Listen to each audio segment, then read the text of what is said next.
going on. Vuvuzelas or whatever they're called. Yeah. All right. We love you, BK. Let's do this, everybody. It's that time Let's for do our weekly this. Game News Live podcast. Be a part of the show by joining us at nerdjunkies.com/Twitch. Live Saturdays at 12 noon Pacific, 3 p.m. Eastern.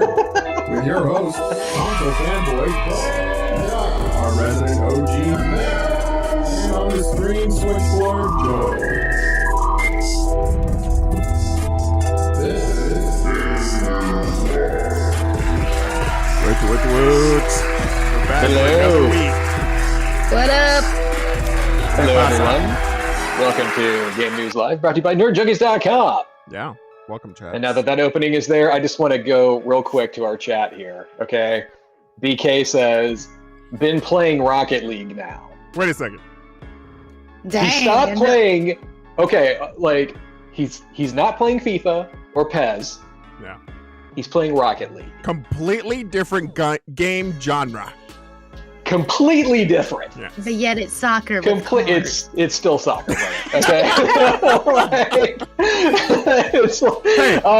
I don't just play soccer games, Clay. I'll have you know, I'm now playing Rocket League. Yeah. Suck it.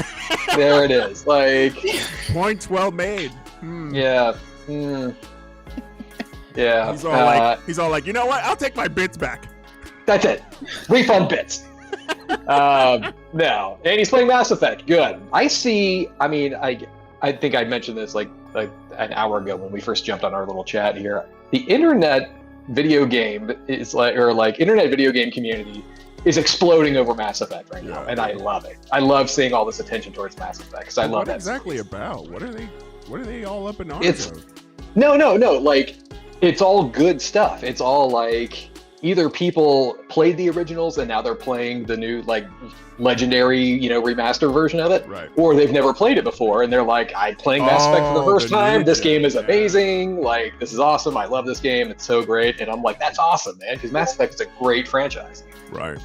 Like So that it makes me happy seeing all does this. that does open it up to just a new generation who grew up on anything past Xbox 360 and was just like, Yeah, like maybe they were a kid when the 360 or the PS3 was out, right? And they never had the chance to play it. Now they're, a little bit older. It's been like 15 years. So it's like they're a little bit older now. And now they're like, oh, hey, I just checked out Mass Effect for the first time. I've always heard good things and I love it. Yay. That's awesome. Do you think they're losing out on anything by not playing like the OGs and then this Legendary Edition being like a kind of a 1-for-1? Do you think they miss anything out?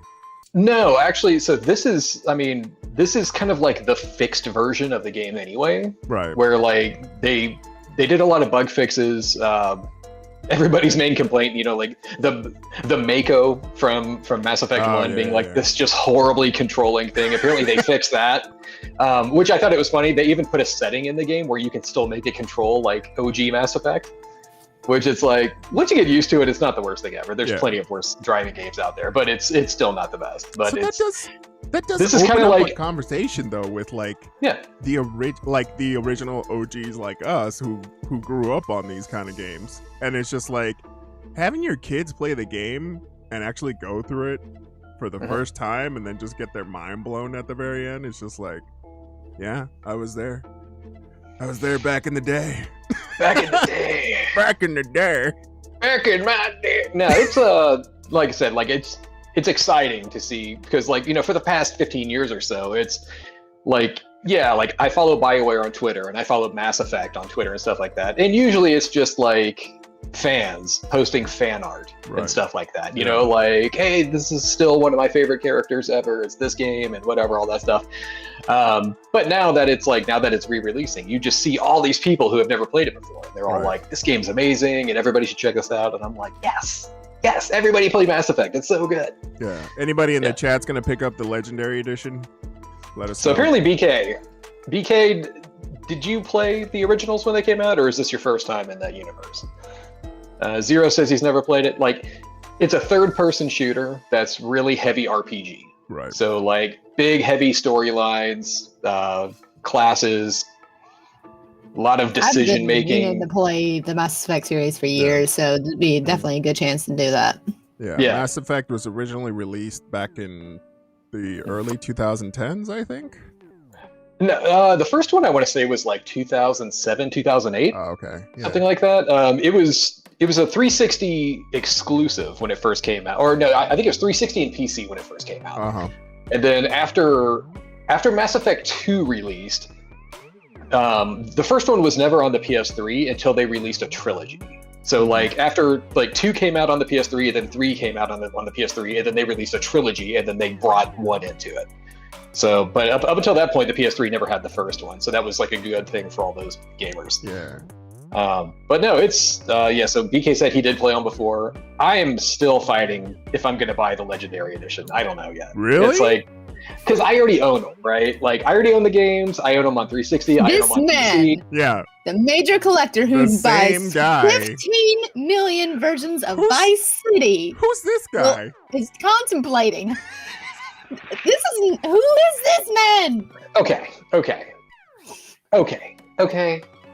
Mel. Okay. So the other thing, like the other half of this here, is like, yes, I already do own them, and I'm probably just going to wait for them to go on sale and then buy them like that. But if I buy them, that means I'm going to want to play them. And yes, Clay. Mass Effect 1, 2, and 3 are like, that's like 200 something hours. This isn't your Steam library, like, Clay. These are long games. Oh. And it's like, damn, do I really want to sink that much time into all 3 of these games again? And it's I actually never got through all the DLC. Right Never stopped you before.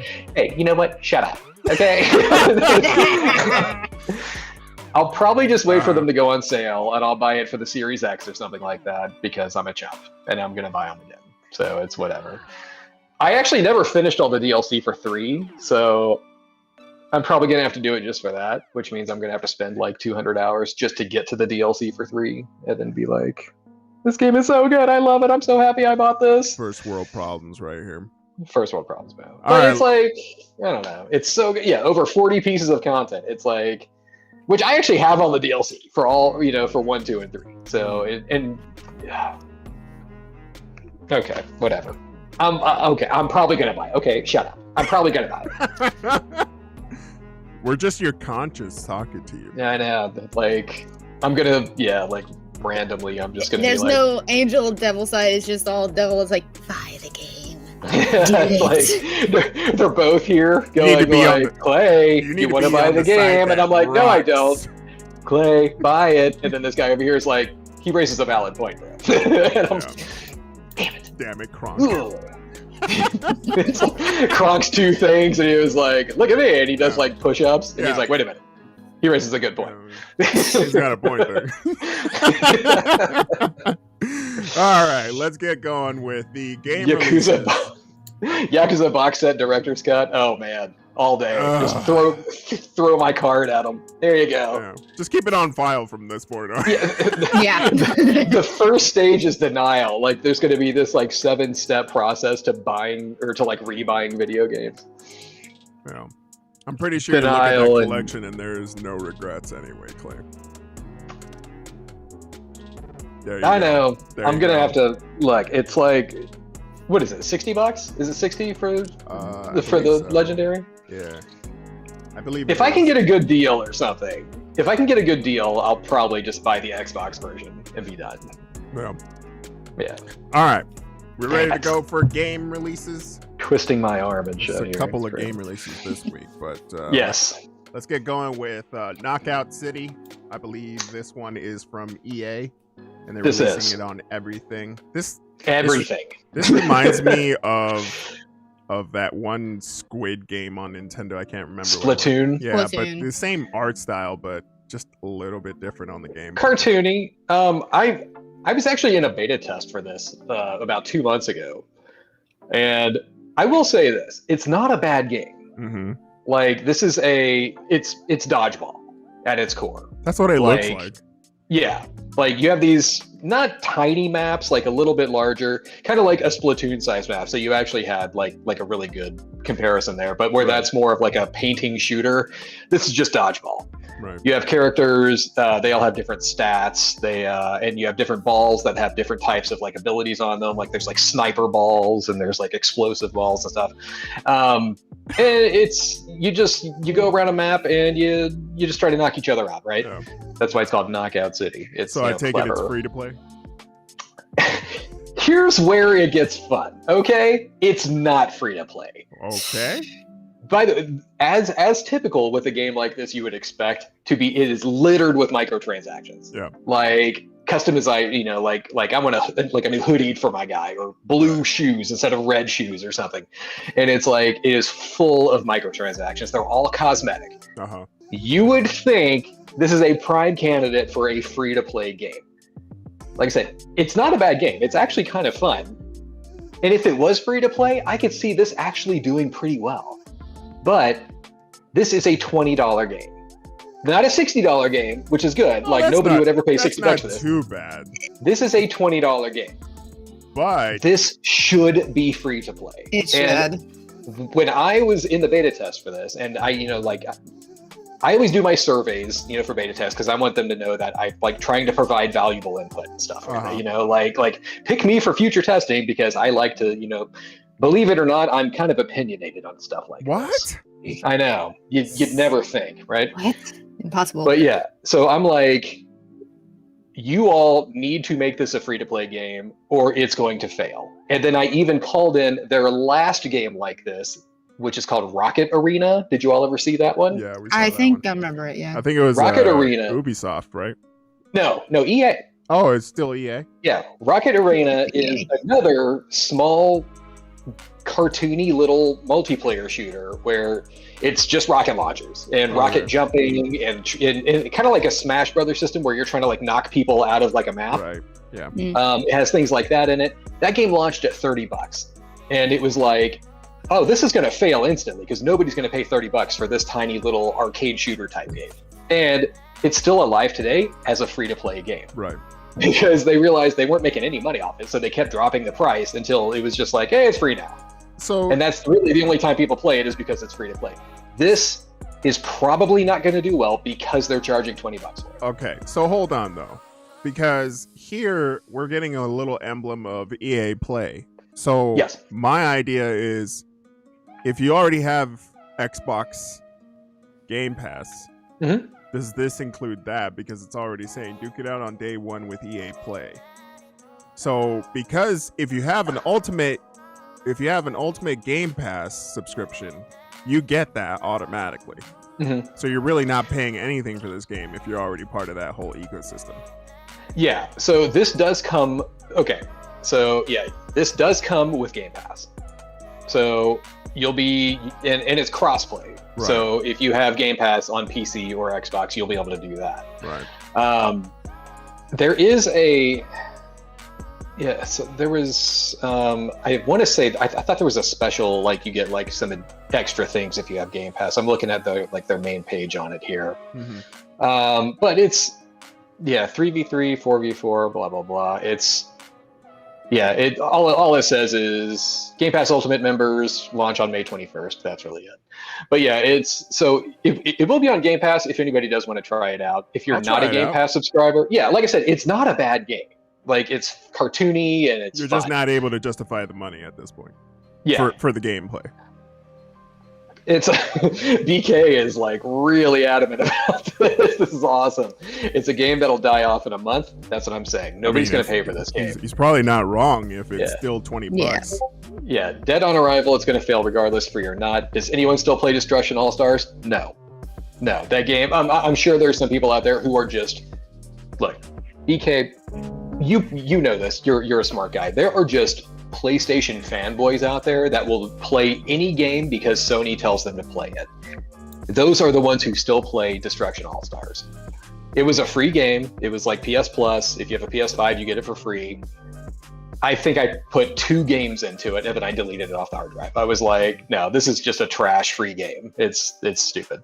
Yeah. But Destruction All-Stars, technically you can pay for that game also. But only your diehard Sony fanboys still play that Dubs game. Is all like, wait a second.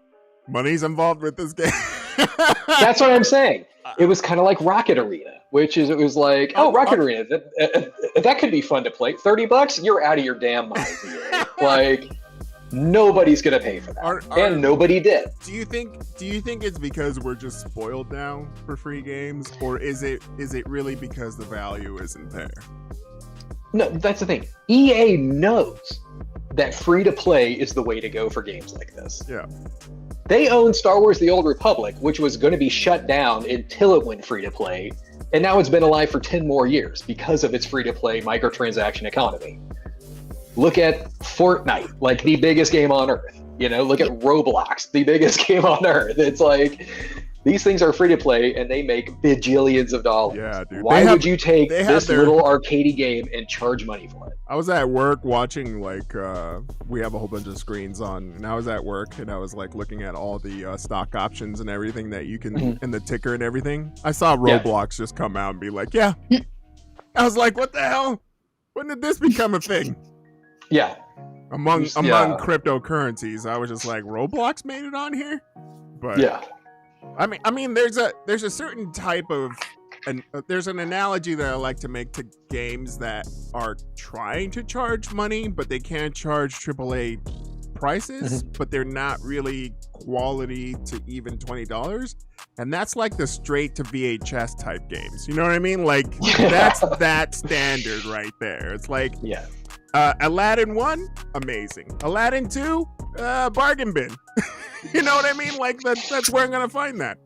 Then these are the kind of games. But that's what I'm saying. This is a cheap, cutesy little game. Right. Yeah. And don't charge $20. I'm wondering if the reason why they're charging this money at this point is to see if there is kind of a market for it and if it's even going to be profitable. But I know microtransactions and everything, it's definitely going to bring that on. Right. Because they got to pay all these employees. So they do, and I get that. But because they're charging $20 for it, they've already walled out a ton of people. Yeah. That's true. There are people who will play a demo of it or a beta test, or if it's free to play, they'll just pick it up. And then they'll go, oh, hey, Steve, you want to try this game out? It's actually pretty fun. Cool, let's play it. And then they can get a following because it's free. There's no loss. Right. There's no risk. In this one, it's $20 plus a bajillion microtransactions. It's like, even Ubisoft is learning. There was a thing last week about how Ubisoft is going to be basically switching their business model to more free games now because they realize they're not making money if they have to charge up front and then charge on the back end as well. Yeah. It makes sense. Yeah, this is just, like I said, it's just, and Dubs has it here too. This is a glorified mobile free-to-play game. It's that's exactly what it is. Yeah. Phrasing. So yeah, phrasing. Double dipping rubs me the wrong way. Then you're doing it wrong, sir. Sometimes you got to pay extra for that, Cotton. Sometimes you pay double for that, Cotton.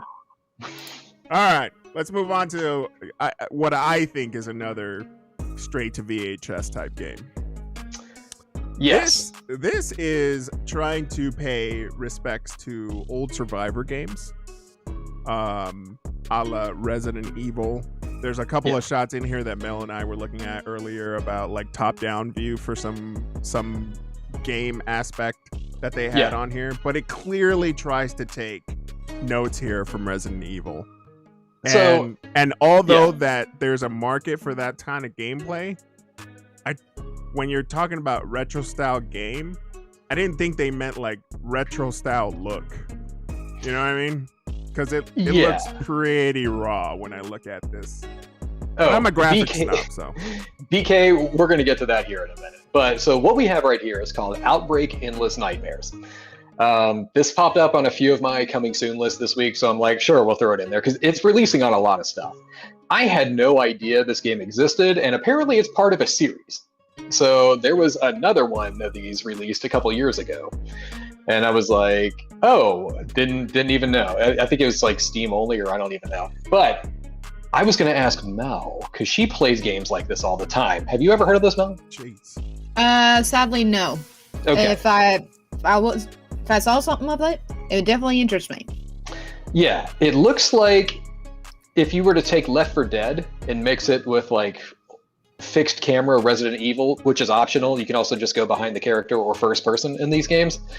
It just looks kind of like that, but like lower budget, so not Capcom money. Right. But even their menu screens, they have a very like Resident Evil 1 look to them, right? So it's like, I don't know. I saw this and I was like, I wonder if anybody I know is actually going to play this, because I'd be interested to know. Like, yeah, it's not the prettiest game, but it could be fun. Like, who knows? Like, if they made money off their previous game, maybe there's a reason. Right. Like maybe this is one of those like hidden gems nobody knows about, right? Well, I think again, this kind of game's success is going to be tied to their price, right? Yeah. What are we looking at here? I don't even think that there's a price yet here. I don't know. It's on Steam. Yeah. It's on Steam. Maybe it's, I don't know. I would say, if anybody just has looking Steam at open this, right now, I'm doing that right now. I would say $30. I'd still stick it in a $20 bargain bin. Yeah. They do not even have a price yet. Oh, okay. So it's really early then. Yeah. Yeah. Huh. It's planned to be released on the 19th. So. Gotcha. It comes out next week. So yeah. What we have here? I mean, besides graphics are outdated, but not bad. Yeah. Joe Deb says he wants to play because he's into RE, which is good. So try it out. Let us know what you think. Yeah. But BK has it. Just give us RE Outbreak. You are singing to the choir, dude. Like, like Project Resistance, throw that away. Reverse, see you bye. All right, I'm looking at the prices for all the other Outbreaks that they have. Mm-hmm. The usual price, the largest I see is $12.99. Okay. That's for full price. They're having a sale right now, I guess, because since the new game is coming out.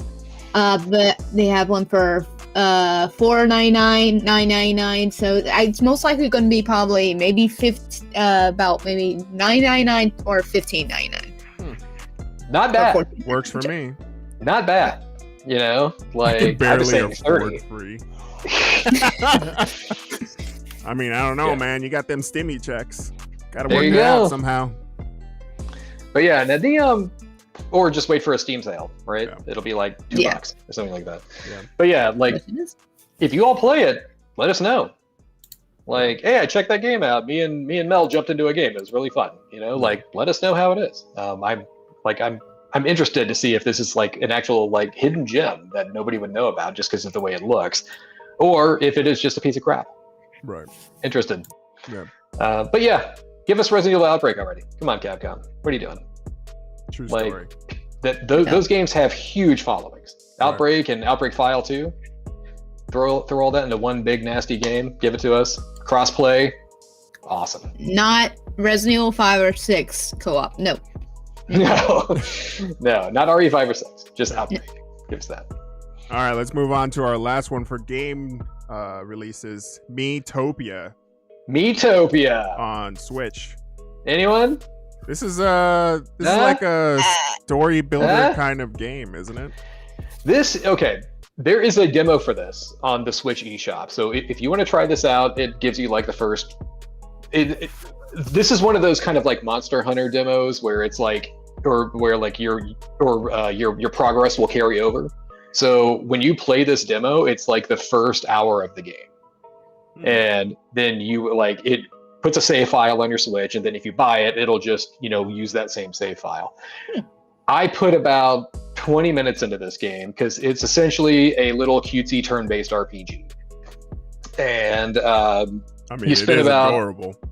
You spend about 15 minutes like getting into the story and creating a character and all that stuff. And then once I got to the first battle of the game, it was a turn-based RPG against some like slime or something very typical JRPG. And then when it was like, you win, bro, here's some XP and all that, and it was like home screen, delete game, see you bye. Like these games are insanely boring to me. So I was like, all right. And then there was somebody in our Discord. I think it was that 1-to-1 guy, but he was just like, "Oh, I loved it. I can't wait to play it." And it was just like, of course you would say that because there was a 3DS game. Tomodachi Life. No, this is. There was another one of these as well. Yeah. Like, so this is Metopia on Switch. There was a previous Metopia game on the 3DS. Oh, that's right. Yeah. Gotcha. Which I had to look that up too, because I remember hearing about it, but I never played it. And so I YouTubed like some playthrough footage of it, and I was like, oh, it's just a turn-based RPG. That's all like cutesy and stuff. And I was like, all right.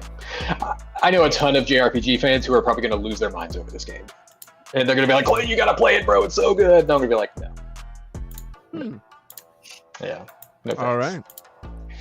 Well, what was the Matt has it here? It looks like the Stick of Truth, but PG for Nintendo. Stick of Truth, by the way, as like I will say, I do not like turn-based fighting game or turn-based combat in games.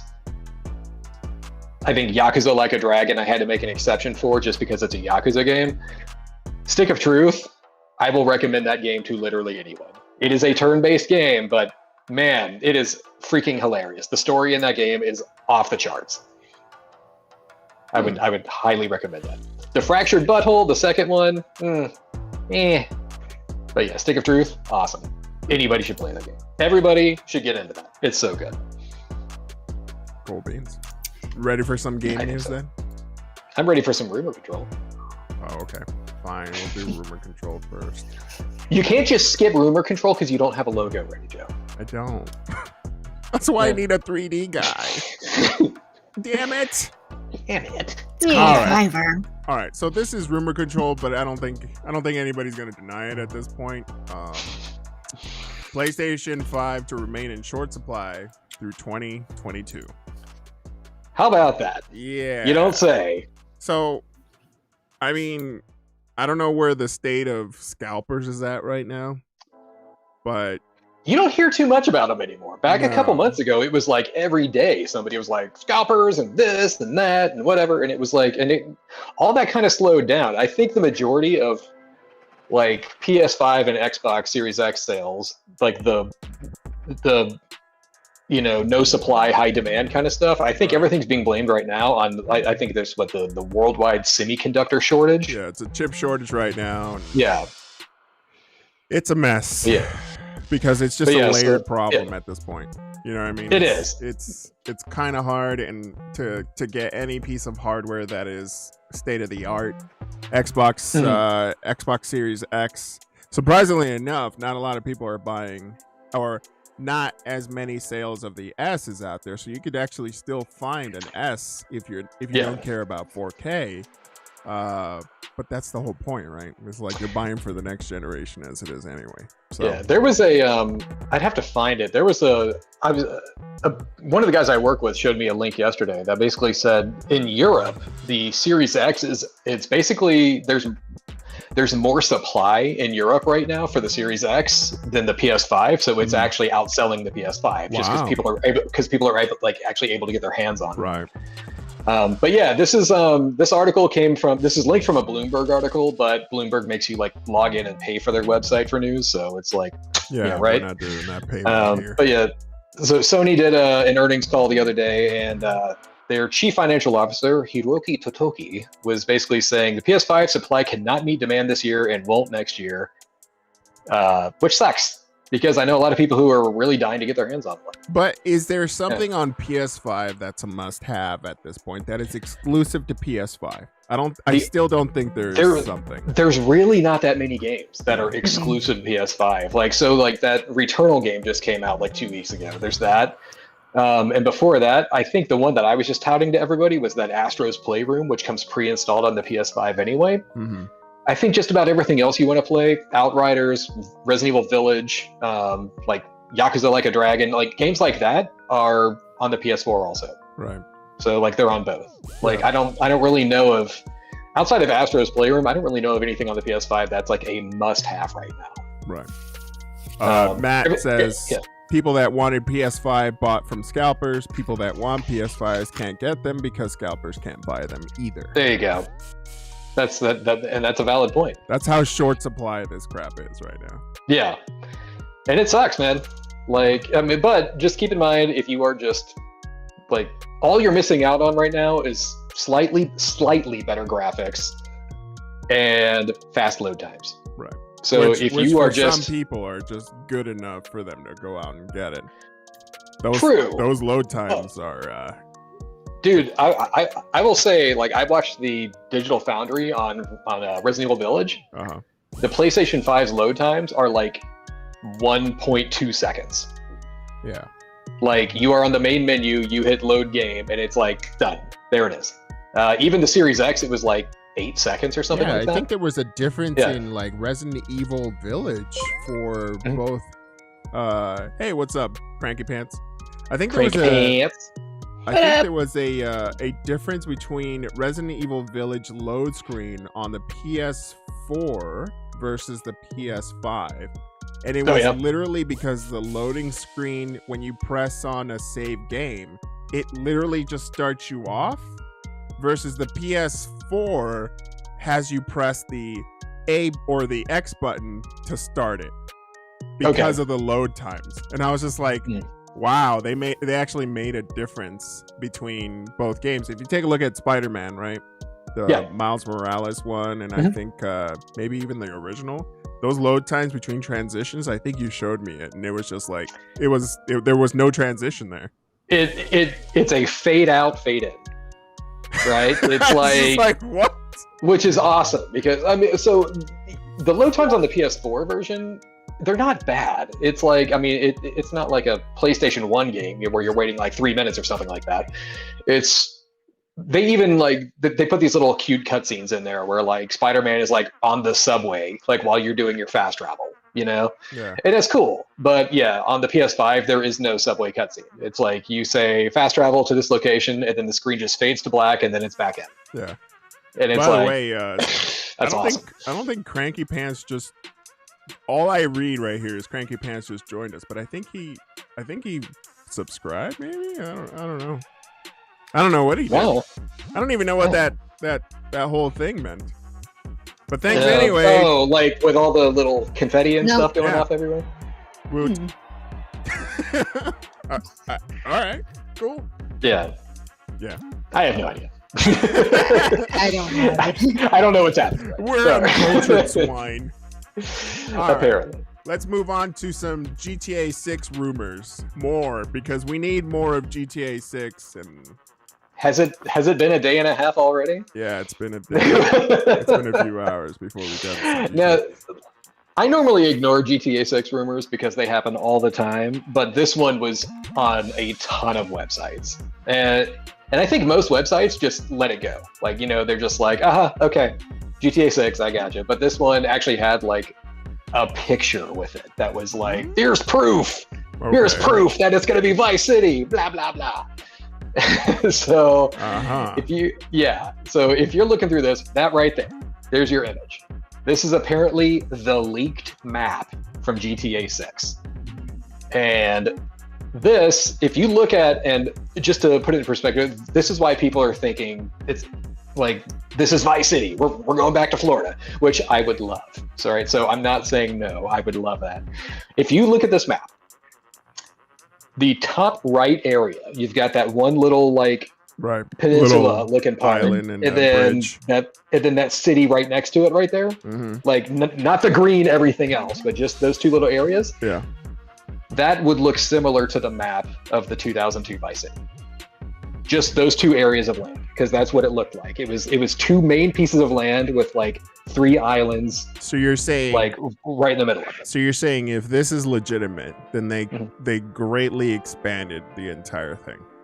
Yeah. So for instance, like GTA 5, with like, if you consider GTA 5 was just like, its map was just a big circle, right? It was just like a giant thing, and like you could say the bottom little section of it would be downtown LA, right? So that would be like, that's Los Santos. Right. That was what was in GTA San Andreas, and then they just grew everything out beyond that. So there is a case that can be made that they went back to Vice City, and now they're just trying to make it look more like real Miami, Florida. I mean, I'd welcome it if it was modern Vice City and not like 80s Vice City, but that's blasphemy for Clay, though. He would still miss that soundtrack. He's like, yeah. God, it is the best video game soundtrack of all time. Man. Yeah. It is so good. Yeah.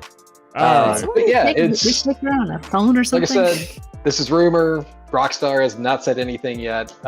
We don't know when they're going to say anything. Rockstar, they're still making boatloads of money off GTA Online, so they're in no rush. They don't really do big E3 announcements. Like, they usually just release stuff whenever it's like on their schedule. Mm-hmm. So like they'll send out a teaser. They'll be like, hey, we want to show you guys something on this date, this time. But it's never like right smack dab in the middle of E3 or anything like that. It's always just like, it's on their time. Hey Larry, did you cut that trailer yet? And he's like, give me 2 more weeks. And then they're like, cool, in 2 weeks we're going to show you something. Just some random date, not even like tactical or anything. It's just like, here you go. That's usually how they do it. It's like, as they have a new trailer ready, they just go, there it is.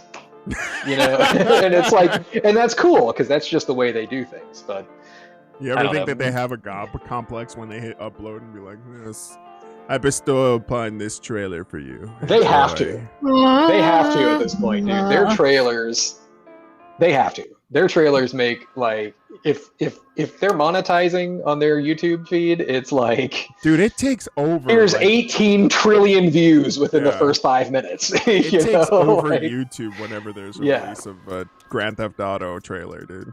Yeah, it's crazy. I remember watching the Grand Theft Auto 4 trailer with you, and it was just like, dude, this time things will be different. That trailer, dude, I watched that trailer like 400 times that day. We kept just to like dissect every frame, and I mean, every single time. Like, I think we saw a scene where somebody like ran through a trash can and all the foliage and the debris like fell out, and I was just like, amazing. I can feel the tetanus. It's like I can almost smell the urine in me. It's like oh man, crazy, man. But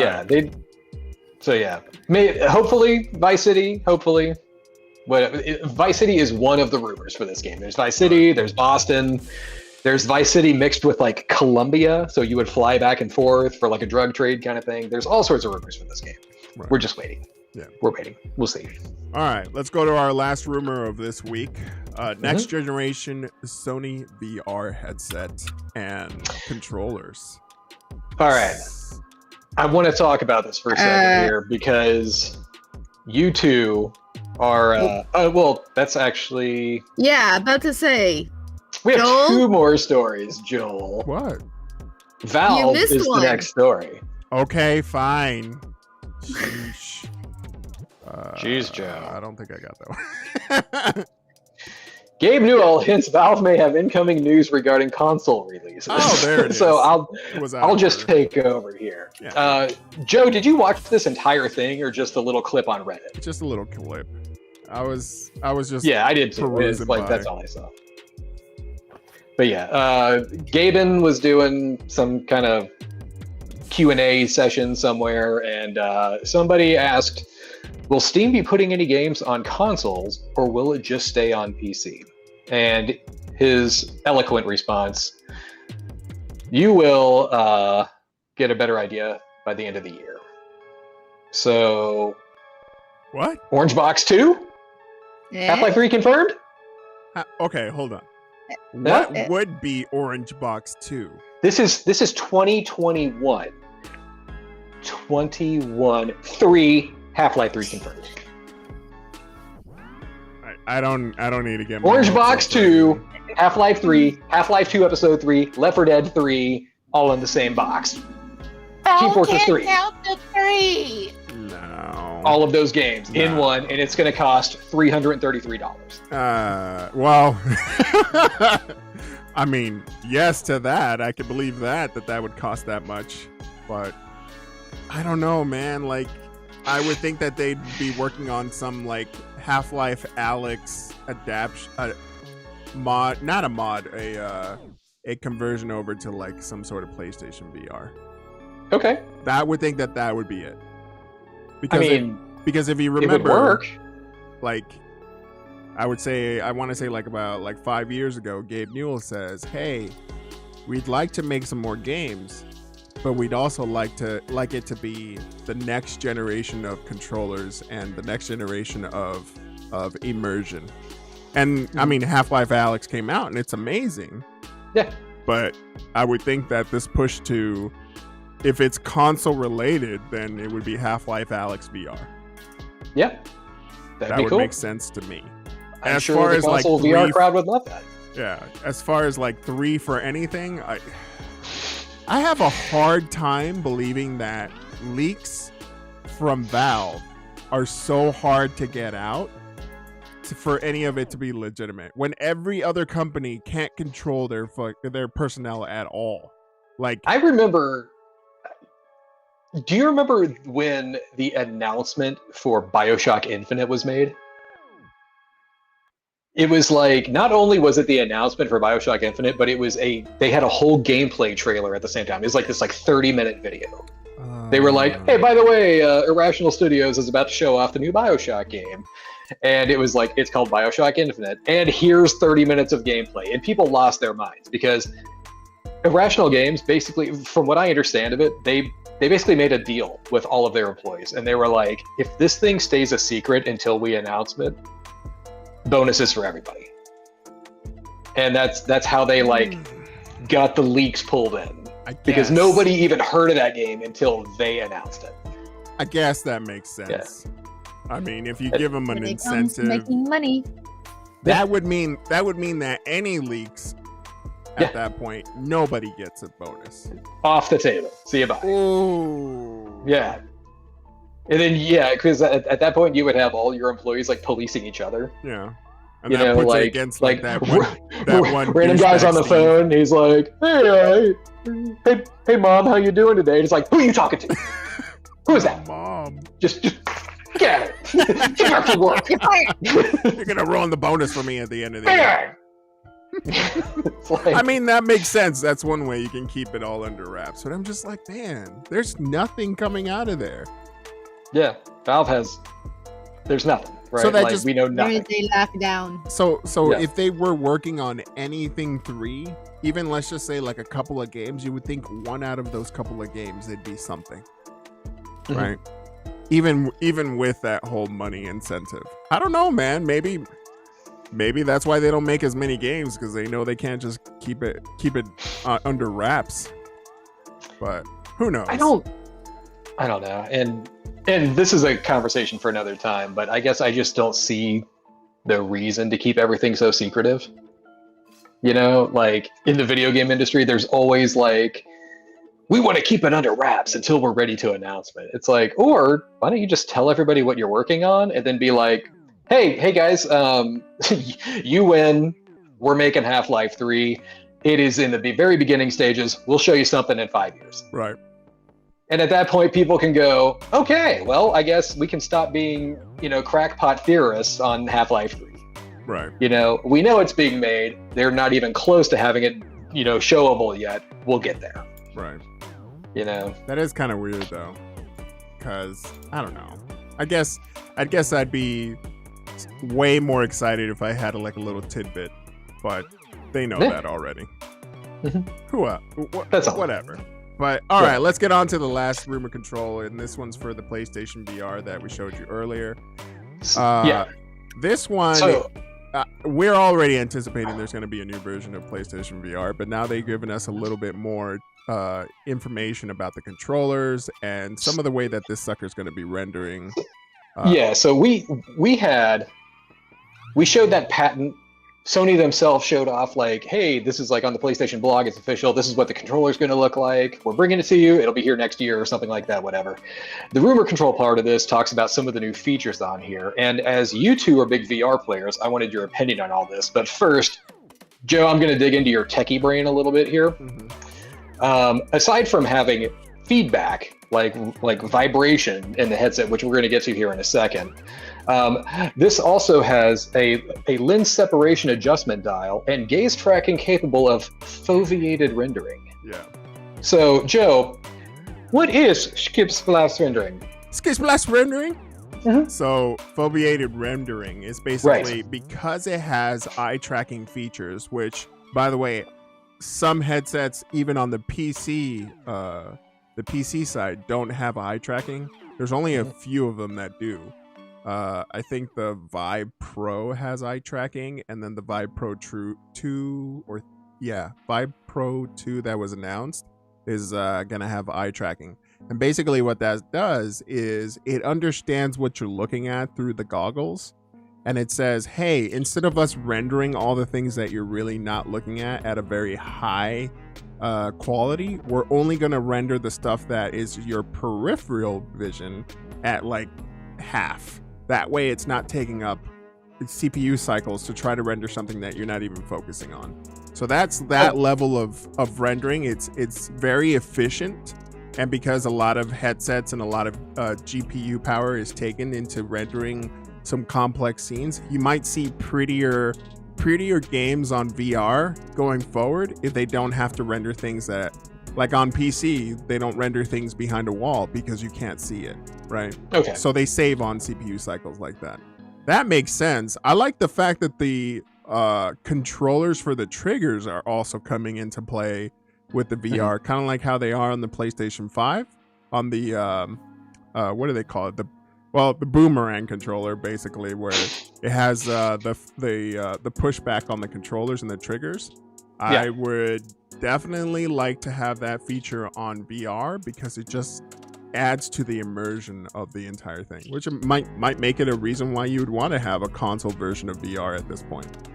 Okay, so you two both have VRs, and you play things. Do any, going on this article here, do any PC VR headsets currently have vibration capabilities? And if not, if this one does have that, is that something that you think you'd be missing? I know my Vive does not. Okay. That'd be an interesting concept for it, because I know some people who are just now getting the haptic vests, which they can feel vibrations, stuff like that. I don't think it'd be necessary for the headset itself, because that could, like, depending on the vibrations and what game you're playing, it could mess with your head and it could make your headaches possibly worse. Yeah. That's the only thing that I think of, because all the kids play with the HTC Vive that we got. And I know, like, they're very sensitive to just really fast motion. And having maybe it's not as strong a vibration, but having any vibration might actually take you out of that whole thing. Especially if you already like prone to like motion sickness and balance issues while wearing a headset, that might be a hindrance. But I would like to try it out just to see what it's like, because I really just to see what it gives you. Yeah, like if it gives you a level of immersion that you just weren't expecting before. Like, let's just say you get hit by bullets, right? And then all of a sudden your headset rumbles. It's like, oh, okay, well that's letting me know that I'm getting hit by something. Kind of like how in Call of Duty, certain sides of the screen turn red, right? You know, you automatically know where you're getting hit from. I think, yeah, so like without trying it out, obviously, you wouldn't know if it's something you would want or anything. But like, which we're going to get to the comments here in a second, because they're raising really valid points here. When I started playing on the DualSense controller for the PS5, I never knew feedback in the triggers was something that would be cool until I experienced it. And I was like, oh no, this is like, every controller needs this now. Yeah. This is awesome. The unfortunate part about the triggers is that they've been prone to not last as long. Oh, they are breaking. Yes. Yeah. No, that's a totally valid point. But yeah, Umbrow says he doesn't feel like it'd be something he would miss. Sounds like a bad idea. Maddie says working haptic feedback VR gloves for $20. How so many of the other companies haven't come out with affordable gloves escapes me. I think VR gloves would be the perfect solution for all of this. Right. Yes. Imagine getting shot in the head during a first-person shooter or VR shooter with a motor and the goggles. That'd be weird. Yeah, but that's kind of like what they're proposing, right? But because nobody's ever played with it or tried it out like that, we don't know if it's crucial, or if it's just a bad idea. Right. It's gonna make me think I'm getting shot in the head so many times. Yeah, and then when I come back to reality, it's just like I guess my head would be anticipating certain things, just like ghost feelings of something happening, and it's like, oh, okay. I don't react to real life the same way. Yeah. That's new. Yeah, I don't think I'd pay double for that. Nope. I'd be okay without that. But I don't know. I think the goal of VR is always to have that killer app that's just so immersive that until we finally get like full body tracking in just the simplest way, I don't think it's gonna happen. I think we just need to get to the point where we're running in place and have full body tracking, and obviously controllers that work out for it. But to be fair, the HTC Vive and the PlayStation, actually all of them, all the controllers have rumble feedback as it is anyway. And sometimes that kind of throws me off, unless it's used like with the UI where a click actually rumbles properly to the point where it's actually like jolting me to a certain direction. And that makes it even more immersive. But that's just me. Gaming adult store? Well, yeah, that will come later. Yeah. Save it for not safe for work chat.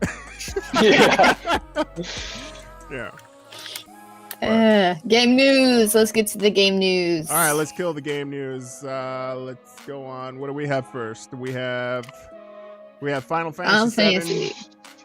Pre-register for Final Fantasy VII.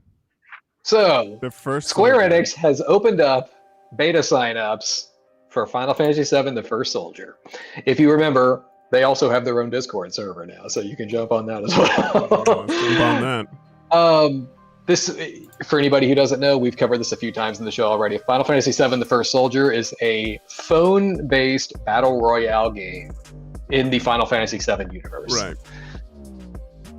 We saw some hands gameplay. Up, everybody excited? I mean, hand is not going up. Hand is going down. Yes.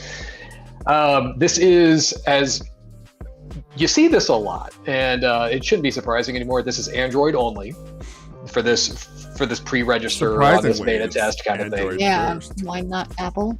Why not the? You see that a lot though. You know, like there's a lot of these like beta tests and game tests and things like that just they're only on Android. Right. And I mean, I'm an Android user myself. I have no interest in this game, so I'm not going to sign up. But you see it a lot. Like Android, I guess it's where it's just more open. You don't have to jump through as many hoops with Apple. I guess that's why they do all their testing on that. I mean, it makes sense.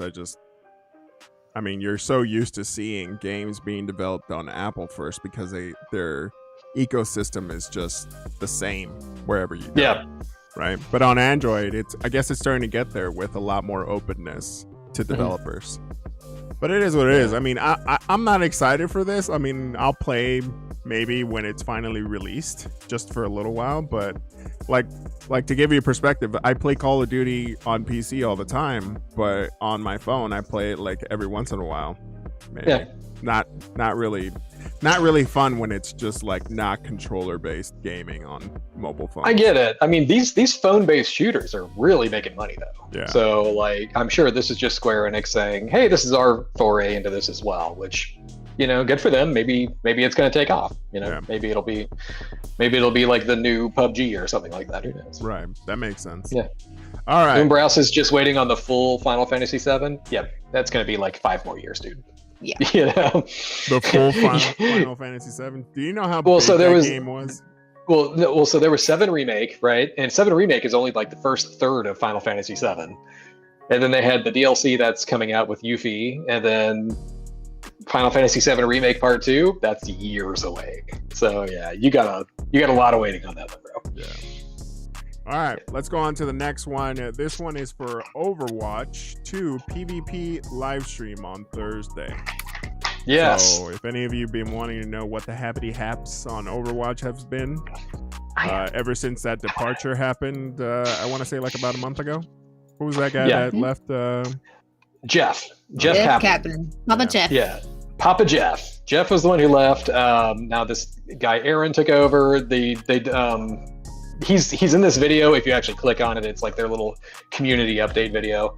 He's basically saying like, hey, I know everybody's still waiting to get more news on Overwatch 2. We're going to show it off. So far, all we've really been seeing, this guy, all we've really been seeing so far since they first announced it last year at like BlizzCon 2019 was a lot of the PvE stuff, like this like 4-player kind of PvE mode that they're building into it. And then they showed off this PvP mode called Push. And that was really it. But they didn't spend a lot of time on Push. They basically just said, here's what it's going to entail.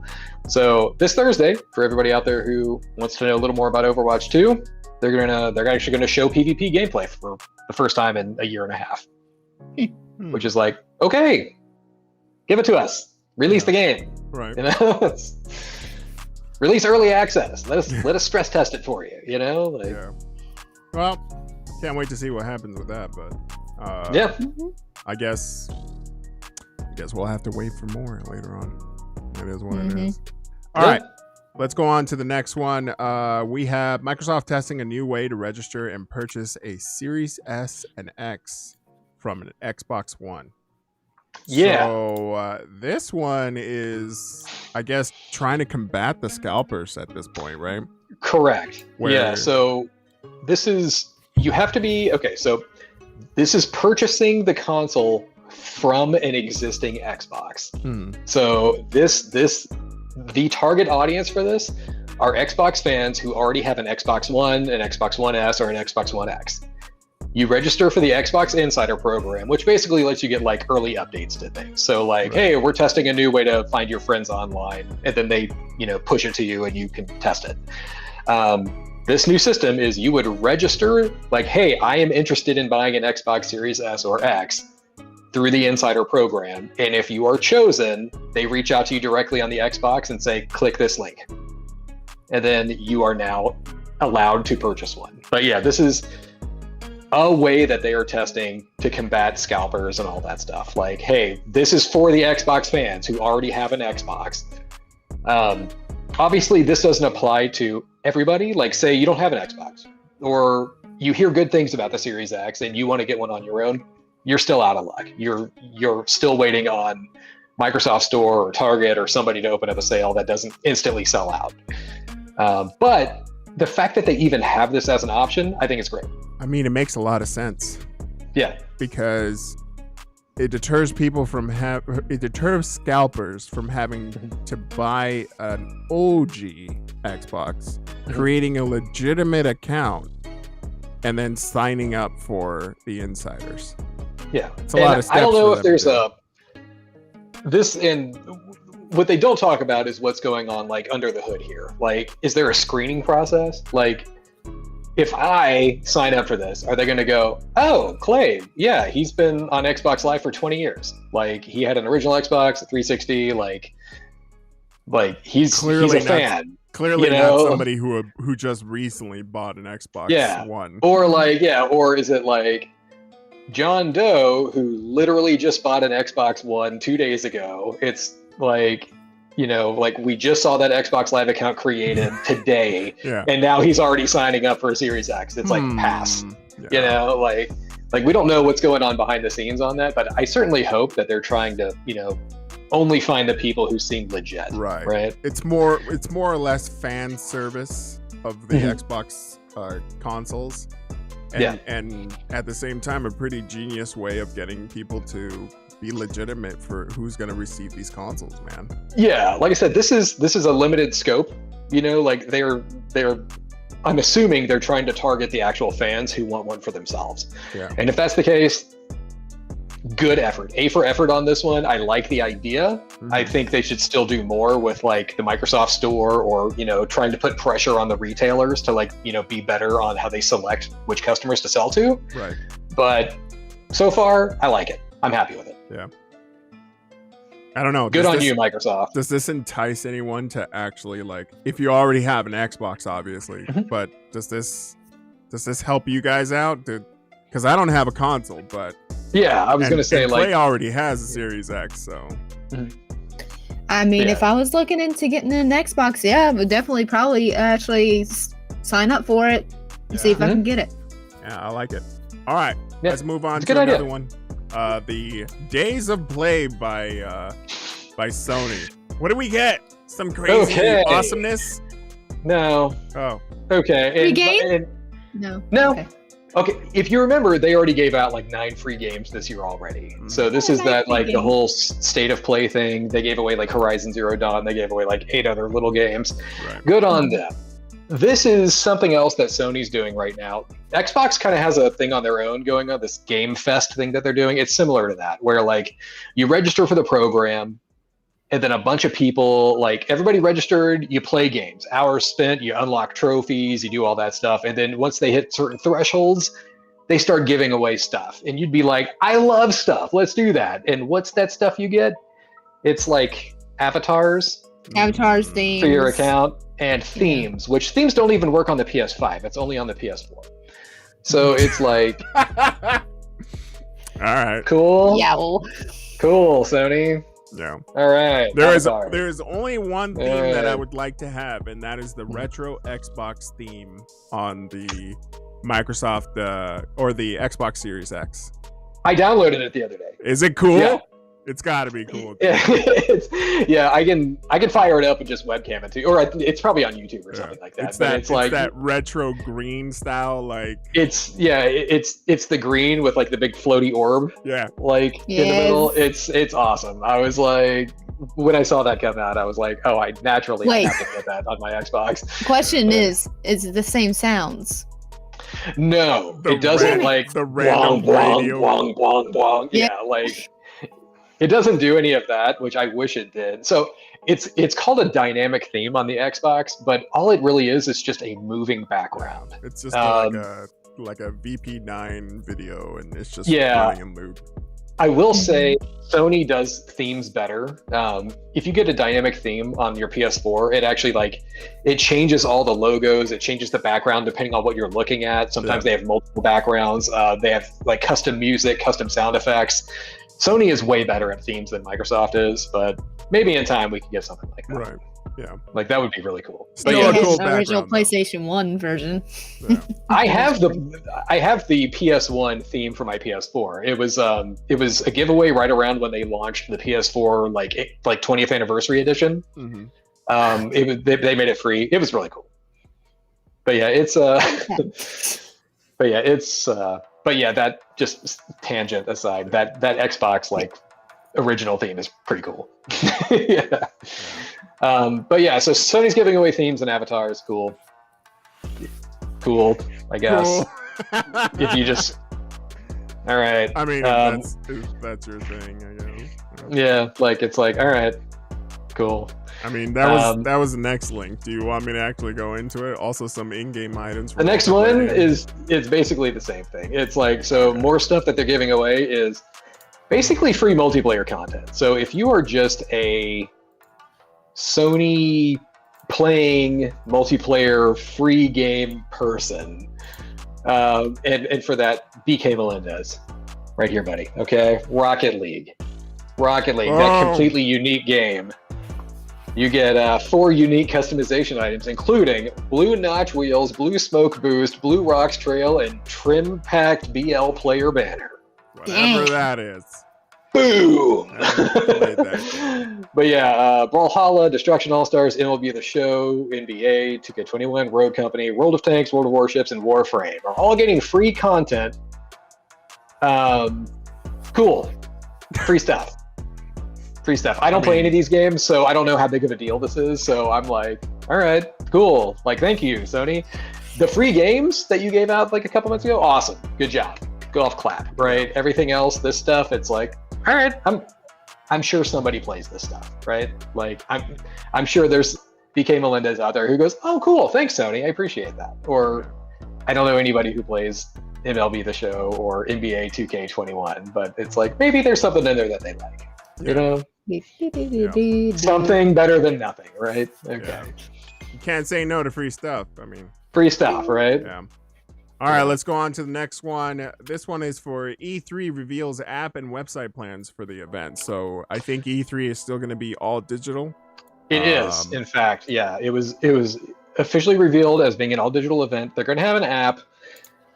They're going to have a website that's going to take you through all of their, presentations and, things like.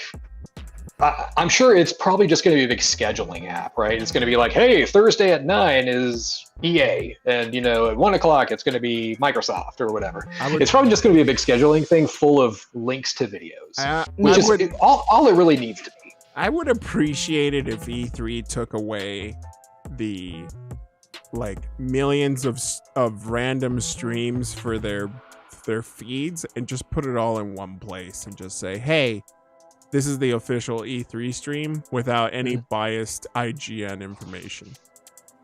That could be this, right? Yeah. Or it's, like IGN's going to be a part of it no matter what. I know. They're going to be their major their sponsor. Broadcaster. Brought to you by IGN. This is E3 News, brought to you by IGN. Yeah. And that's going to have it anyway. But yeah, this is all still coming up next month, right? We've got the E3, we've got the Summer Games Fest. EA is doing their own thing. Ubisoft is doing their own thing. It's like there's a whole bunch of news events or video game news events happening next month. I'll probably just have this on in the background. Yeah, like all day. I'll just Chromecast it to a screen and just leave exactly it on. Chromecast it, like just leave the E3 feed on all day, and it's probably going to be. And now we're going to interview the guy who's behind Plants vs Zombies 3 or something like that. Fantastic. Great. It's probably just going to be microtransactions. Yeah, it's like this app, their direct feed, their website. It's just going to be like a schedule probably, and in between major announcements or trailer drops, it's just going to be IGN or somebody from Twitch like interviewing somebody. Yeah, and here's remote because everybody's remote. It's going to be here's Will Wright talking about the new Sims game or something. It's like who knows. Man, it's time for a Sims game that's actually multiplayer. Right? Wouldn't that be crazy? Correction. It's time for another Sims game that doesn't suck and isn't a complete inappropriate mess. But isn't there people that don't want any multiplayer for Sims? I've heard multiple fans. That's don't fine. want it. You can keep it single player, but the problem is like me and my have wife. The option. My wife and I would like to play in the same household. That's what I mean. Now, where you say Sims game that doesn't suck, I've heard from a few people who've played it that Sims 4 actually was pretty good. Did you not go through that, or was that the one you're talking about? I'm talking about a multiplayer Sims that didn't suck. Every single player Sims was great. Are you talking about Sims Online? Sims Online was terrible. Yeah, I remember when that came out. Yeah. It was they'll just join the pull ladder.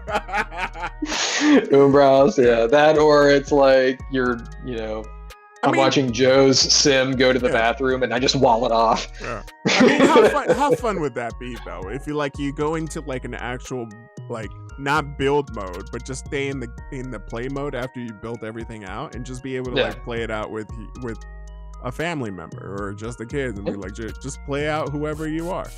I think that would be fun. But single player can stay. I don't have a problem with that. There should be a co-op kind of situation, at least in 2021. I mean, I can see that. Come on. Sims, I didn't play 4. I think I stopped after 2, but 1 and 2 were great. So it's like, I get it. Yeah. And I enjoyed Sims 4. It's interesting seeing what stories you can come up with all your little Sims and stuff like that. What are they going to do next? Right. Yeah. All right. Well, cool. Let's go on to, for those people who are card collectors and Pokemon collectors. Which is me. This stuff is insane now. This stuff is going crazy. And it's, okay, so main headline here is that Walmart and Target have both basically pulled Pokemon cards from being sold. But it's not even Pokemon cards anymore. From what I understand, and I didn't even know this was still an industry, sports cards are going like crazy too. Yes. Which is surprising. Those never sold. Thanks to Gary V and his sports trading card obsession, it's been kind of fueling a couple of trader type people to collect cards again and just start trading them out. And it's just it's getting crazy now because there's literally remember how we had not a streaming platform, a streaming platform called Vaughn TV or something like that. Oh, I think I remember that. Yeah. So he's created a different platform where it's just card openings, and people bet in or buy in on the cards to say, hey, I buy into these cards and it belongs to me once you open it. And I'm like, okay, there's a market for that, and it's only growing because of streaming. And it's just like these rare to find cards, like obviously Charizards and all that other stuff are going for a lot of money. It's like it's blowing up, and I can see how people who look for cards at your regular Target are now almost in the same fashion being like scalpers, just grabbing everything and then just leaving the freaking store empty-handed. But like I said, this is if you look at the headline here, Target and Walmart will stop selling Pokemon cards for safety reasons. And if you look at this sign from Target, it's like, to ensure the safety of our guests and team members. And it's like, these are collectible trading cards. Yeah. But like, if you read this article, there was a thing that there was even like, it was a, there was an example here. Let me see if I can find it. Target's decision follows, by the way, this is on videogamechronicle.com. So Target's decision follows a series of incidents relating to trading cards in North America. Last week, a group of 4 men approached a man in a Target parking lot in Wisconsin and confronted him about sports cards, causing the man to draw his gun. It's like, so yeah, there's like holdups happening over trading cards, apparently. Which is, that's just insanity for me to think about that. It's 2021, guys. Yeah. Why dial the greed back a little bit? Yeah. Dial it down just a little bit, because I mean, if realistically, okay, I'm a card collector. I am. Yeah. All it is a piece of cardboard. Okay. What money? These trading cards are worth money. So I like money. Exactly, but even then, it's just like, okay, these trading cards are almost going to be as much as just a normal dollar. It might as well be money right there. It's like, okay, I'll pay with this Charizard here. Okay, and thank you for my groceries. Bye. Yeah. Well, I mean, it's no different than crypto, right? Like, the value is the same. It's just a digital currency. The value, it depends on who wants it or how much people have invested on it. With this, it's just like, dude, it's 2021. Like, they're trading cards, bro. Like, I know you're an adult now, and you used to like go for that crazy Pokemon card, that rare Pokemon card that you'd wanted, but to get it to the point of a gun, a stick 'em up situation, like, you need to calm down and reevaluate this. But that's what I'm saying. This is whatever. Like, this thing is getting out of hand, man. I'm like, it is getting bad right now. Yeah. So I can see why, for their safety, I wouldn't think it would be one situation. Put all the Pikachus in the bag. That's it. Put all the Pikachus in the bag. I only have a plush. Yeah. Let me get a couple of starter packs while you're at it. This is a stick up. Yeah. See? Yeah. Oh my goodness. What up, Andre? Yeah. We finally see you. Andre, finally my hentai card collection will finally pay off. Yeah, I didn't know that those were a thing until you just mentioned it. You should be playing some more Yakuza 0 and you can collect them on your own. Heyo. Oh, okay. You know what kind of trading card I would like is back in the Addams Family movie, the trading cards of all the murderers. Oh, right. Yeah. Those were awesome. I was all like, wait a second, you got a Ted Bundy? Oh, that's good. I haven't seen that movie in forever. Jeez. Wait a minute. I'm thinking. Yeah, dude. Can you imagine like having a trading card game or a trading card like that, where it's just like all murderers and serial killers and serial killers, and it's just like, hey, I got that new serial killer that just came out last week. I'm like, holy crap. But yeah, that would be cool. Well, not exactly like that, but they have like a playing cards. Yeah. Look at Umbros already interested. Wait, there's a hentai card set. I'm not surprised on that. There's almost like you can think of anything like movies and stuff like that. They make train cards of that. Like, come on! I'm already looking. I'm not gonna be surprised if I see like 500 things on his computer in a minute. Yeah, right. What you don't understand, Mel, is that we can capitalize on this and make a lot of money. Oh, I know. Yeah. I've sold like over 1,500 cards for $800. Yeah. So. Sheesh. All right. Well, let's get on to the last article of this week. This one came in right at last minute where we saw that PlayStation's Steam page is up now. Yes, you heard that right. PlayStation now has a Steam page for all their upcoming releases and already released games for the PC. So this just solidifies it for us that Sony has given up on the whole like fine we don't want to give PC or any other console any of our titles. But then it's just like, but there's money though, and you're not capitalizing on it.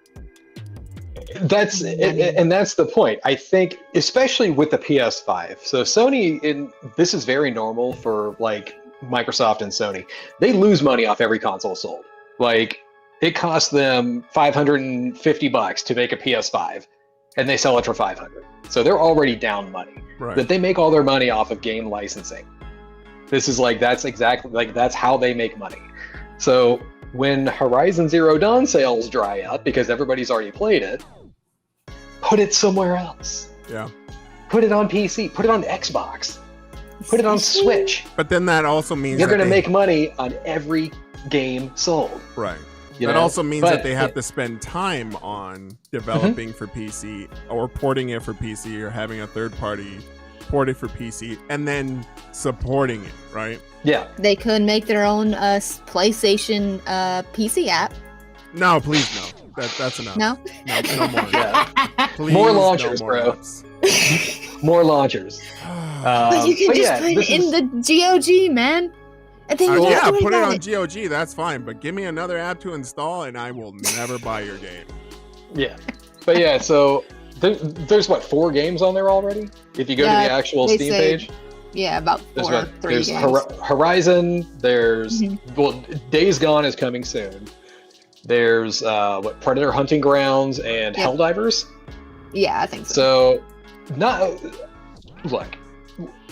A few years ago, if you said, Sony would have their own curator page for PlayStation games on Steam, you'd be like, no. But so already 4 games, not bad. Yeah, not a bad start. Give me that Spider-Man Miles Morales, and I'll be on it.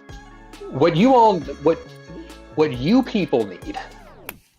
You people. What do you mean by you? And by that I mean PC people. Excuse me? PC gamers. You say that with such disgust. It's like PC gamers. Ugh. So what you all need? You need Spider-Man. You need Spider-Man Miles Morales. You need God of War.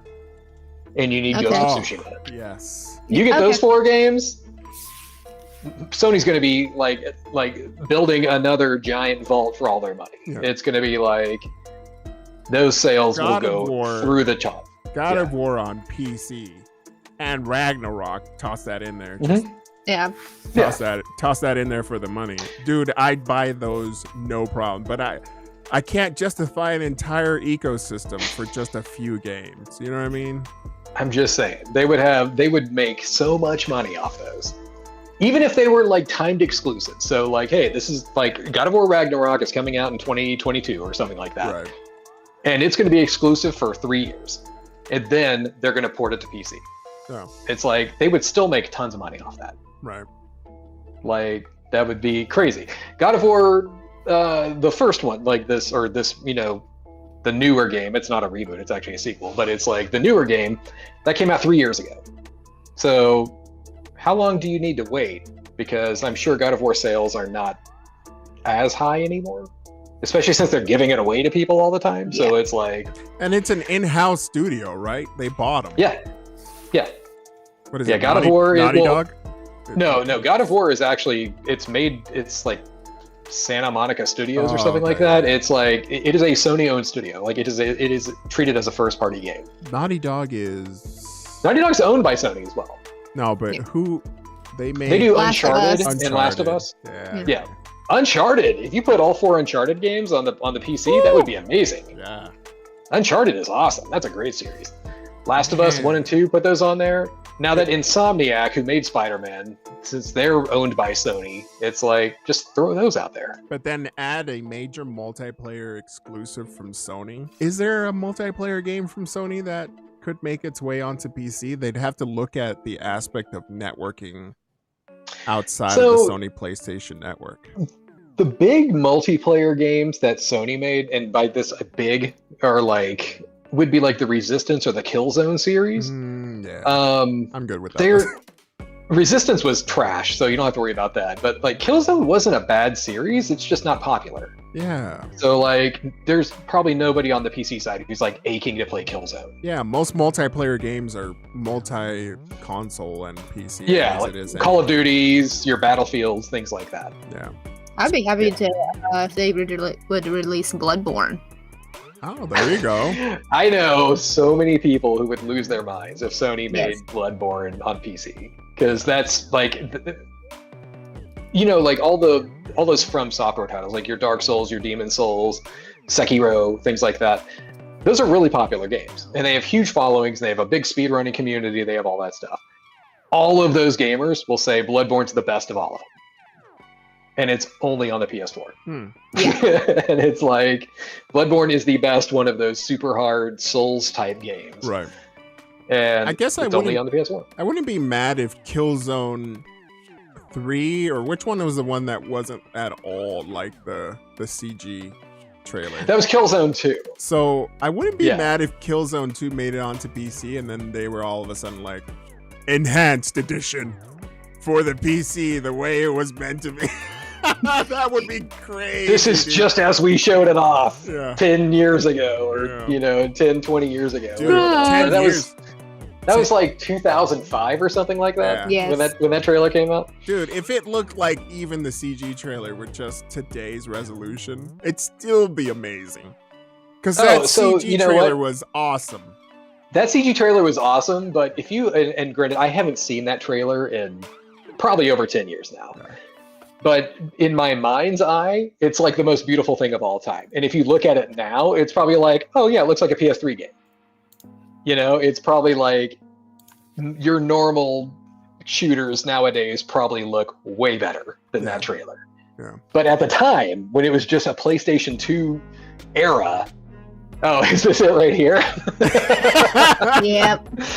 So, backstory, if you all don't remember this is Killzone 2, the trailer. Killzone 1 was a good game. It was on the PS2. It was a solid shooter.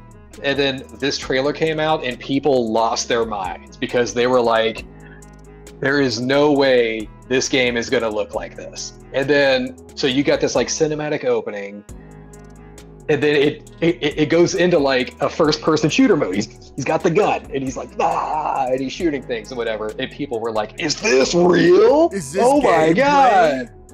Is this what the game is going to look like?" And it was because it did have Killzone, aspects that were believable, right? Like you, like if you look back here where this whole thing explodes, like look at the fire here, right? Like I could see a PlayStation 3 rendering that. That's not that hard. But the geometry everywhere else, and the fact that you have like enemies on the ground already shooting up at you, and the smoke effects were just out of this world. There was no way they were going to be able to render that. People lost their minds on this trailer because it was like, Killzone 3 is going to be the greatest shooter of all time. Oh my god. And it came out, and it looked nothing like this naturally. But it was as a matter of fact, there's a lot of like Killzone 2 comparisons. Yeah, which Killzone, like I said, it's a good series. It's a good franchise. Like, I'm not complaining about Killzone at all. Shadowfall, like the fourth game that came out, wasn't the best, but like 1, 2, and 3 were solid games. Yeah, it's just it didn't look like that, you know, and it was. Yeah. But yeah, it was. I mean, they tried. They tried. Cool. It was looking pretty good, but then like you look at the final. You look at the final product, and it's just like, wait, what happened? It's like, now you look at that. Now you look at this gameplay here from back then, and it looks like a mobile game. Yeah. Like I said, it was nuts. It was a fun game. Yeah. It just wasn't the CGI trailer that they showed off that people were like just exploding about. Yeah. And then they were like, "Oh yeah, that wasn't actually real gameplay. It was just a video that we made." And people were like, "What? Yeah. You lied to us?" Yeah. I think that started off the first series of like memes of CG versus actual gameplay. Like like those like Madden trailers. Oh, it wasn't just Madden. It was like the what's that? Watch Dogs, right? Watch Dogs was another one. Watch Dogs was a big one. That was like where it looked. So Watch Dogs, it was just too pretty. Like they had to like descale it down. You know, it's like they had to like fix the lighting and the shadows, and the character models weren't as good. It got cyberpunked, but not as bad. Like Watch Dogs in reality was not close to what it looked like on that. This video here is from Digital Foundry back in 2014. Yeah. Showing you the comparison between the CG trailer and what the final product is. And you can clearly see there's a difference here just from the shadow and lighting and whatnot. But I mean, when you take a look at these kind of situations, it's just like, obviously it should drum up sales before you get the final product. But then it put it into a whole legal problem. In a legal problem, it's like, well, you're kind of false advertising, even if it is just like, that's where that asterisk started to come into the trailers, be like gameplay not representative of final product or whatever it is. And I'm just like, I see what's going on, because people were successful in actually suing you for this kind of stuff. But smoke effects completely gone. That sucks. And that's PC Ultra. That's not even like the console version. Yeah. Oof. All right. Yeah, that game sucked anyway. Yeah. I will still say Watch Dogs 2 is amazing. Everybody should play Watch Dogs 2. The first one, crap. Don't worry about it. Well, it seems like Watch Dogs 2 is just being given away recently. They're always giving that game away. Yeah. Like I bought it. I gameflied it when it first came out. I played it on the PS4 and I loved it. I was like, I love the game. I thought it was fantastic. And then I bought it on disc. Best Buy had it on sale and it was $5. Yeah. And I was like, perfect. I'll take it. Yeah. Because at some point I could go through it again. Who knows? All right, that's it for our articles this week for game news. We'll be back next week on Saturday, unless... Wait, just checking in. Claire, do you have anything? I got nothing, bro. Hey, Yogencha. What up, Yogencha? You just missed all of it. What up? Oh crap! I'm like blurring out again. Awesome. Yeah. That hasn't happened in a while. Yeah, it's been a while. They actually. What did you do? They actually did. OBS Ninja actually stated something about this. Oh yeah. Yeah, they actually said you got to change the encoder to something else on their website. Yeah, but we'll be back here next week, same time, same channel, Figure and it out. everything. Let us know what you think. We're going to be on our Discord. If you need links to our Discord channel or any of our other links, go to nerdjunkies.com and click on social, and you'll find them all there. By the way, Matt just put a quick thing in there. It says Watch Dogs on PC got downgraded on purpose because the console releases. The high quality files are still hidden in the game. Yes. Had no idea. Didn't know. Yeah, there is and then not only that, but the mods actually started making it look a lot better. I'm sure. There was a complete conversion file where it was like 4 gigabytes big, and you can just pretty it up. That's cool. But then even in the console, certain things were disabled, like that fog effect that you saw in there. Mm-hmm. They were disabled, and I was like, "Why? You were PC." Like, if you were trying to say, "Oh, well, we need to stick close to the console," it's just like, then just say the PC's better. That's all you gotta say. I'm a console gamer. I get it. Yeah. Okay, There's you're not gonna hurt my feelings. It's fine. You're not gonna hurt my feelings by being like, well, the PC still looks better. It's like, yeah, I know. That's fine. Yeah. They also pay 8 times as much, so it's whatever. Precisely. All right. Well, let's get out of here. Appreciate everybody for coming over and joining the chats, giving us your feedback on everything that we do. Join us on the Discord. We'll be online and hope to see you next time. Again, anything you guys want to add into it? Aside from me playing some more Resident Evil 4 later tonight, that's about it. Oh yeah, that's everybody right. Everybody should watch Mel stream Resident Evil 4 because she loves She's the only Twitch streamer in the history of Twitch that invites backseat gaming. So make sure Wait you a second. tell her. That's not you right. tell her what you think at all times. I actually have in my rules saying no backseat gaming. Make sure that if you notice she's doing it wrong, we just need to teach her the right way. Here's the thing though. For real though, like Mel likes to up the ante on difficulty, but not using features that are available in the game. Oh, that must be it. Yeah. Okay. Yeah. She does gaming to the max hard level, even if it's not forced upon her or even an option. Exactly. Okay, we're gonna die now. You got that right. Oh god. She's gonna kill us. All right. Andre, no. You hush. Oh my god. She uses guns but doesn't load bullets, dude. I thought it was so fun. Okay. Okay. This is the last thing. I thought it was so fun because Mel never fucking reloads her gun. It's like you get that normal, like, Joe, I know you're probably in the same boat as me. If you fire one bullet and you have 799 bullets left in that clip, and there is a 1 second gap until your next enemy shows up, reload. Yep. I have a minigun and I misfired. It's reload time. It is 10-second reload, gonna clink, and then load the new one, and then pull the band of bullets over. And it's like, Mel, it's been 5 minutes since you've seen an enemy, and you have one bullet left in that clip. You just reload the gun already. it's like that Sonic panic music from the underwater scene, and you're just looking at the bullet count. You're just like, come on! Reload, damn it! And then she'll run into her next fight with like 8 Ganados coming after her, and then she's like, bang, bang, click, hold on, reload. No. And it's like, you could have reloaded that entire time. Stay there, please. Yep.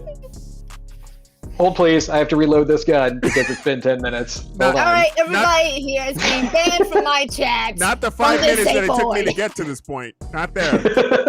Right here. No, we're just messing with you. I know. Let us know how much of a dick we are by talking shit in your chat, and we'll A-okay. You got it. You're welcome. All right. All right. We'll see Mel later on tonight when she's streaming. We'll see you guys there. Laters, everyone. See ya. Bye, everybody. Bye. Love you guys. Bye.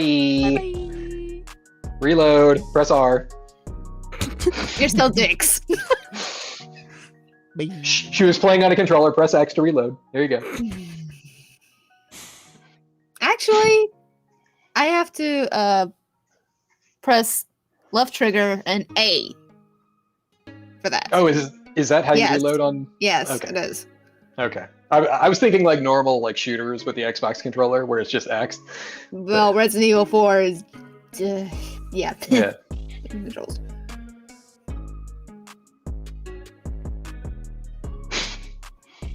All right.